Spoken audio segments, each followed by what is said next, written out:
I'd love to hear your thoughts on other treatment options besides ibrutinib in the newly diagnosed setting and otherwise. Definitely, and I agree with what you said about ibrutinib too. Definitely, as it should be considered in pretty much every CLL patient that walks through the door, but there's other options to consider for sure too. And one of the other recent trials, the Elevate trial, kind of got the approval going for acalabrutinib plus or minus obinutuzumab, CD20 inhibition. And they had 3 arms actually, one acalabrutinib monotherapy, one acalabrutinib with obinutuzumab, and then the older agent chlorambucil with obinutuzumab as well as the 3rd arm. The main data point there was progression-free survival, and after 28 months of follow-up, they actually hadn't reached the median for either acalabrutinib arm for PFS, and did reach it in 22 months for the chlorambucil obinutuzumab arm. So regarding toxicities, neutropenia infection, we're going to be seeing in chlorambucil and obinutuzumab a little bit more.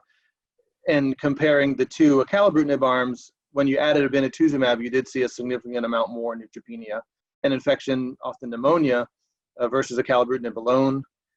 Headache or diarrhea, as would be expected, was higher in acalabrutinib-containing arms. But grade 3 of those headache or diarrhea results were pretty rare, so that wasn't a huge issue. And really kind of what I think we can glean from this study is the acalabrutinib versus the acalabrutinib obinutuzumab combination arm, and discuss whether we should be adding obinutuzumab, because the NCCN guidelines will say it's plus or minus at this point for the first-line recommendations. So they did see a likely, what they described as a likely trend towards progression-free survival with the combination therapy.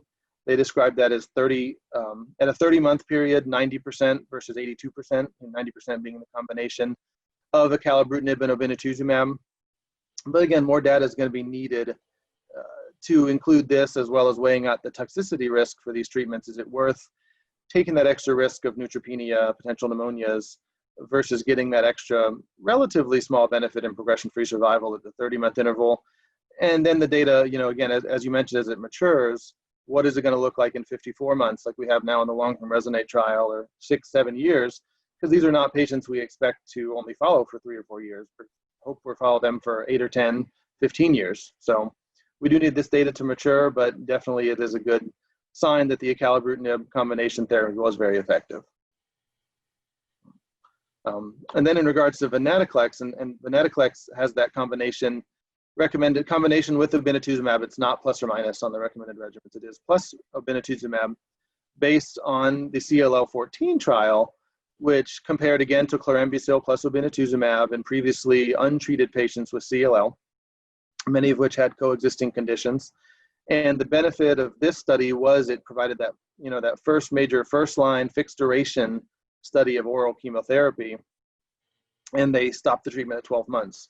Then their endpoint was PFS at 24 months, and at which point the venetoclax combination arm had a 88% rate of PFS still at 24 months versus 64% for the chlorambucil. And as we talked a little bit earlier, this benefit was still observed across that TP53 or 17p deletion population, as well as the IGHV unmutated population, which would be considered very unfavorable to receive the chemoimmunotherapy.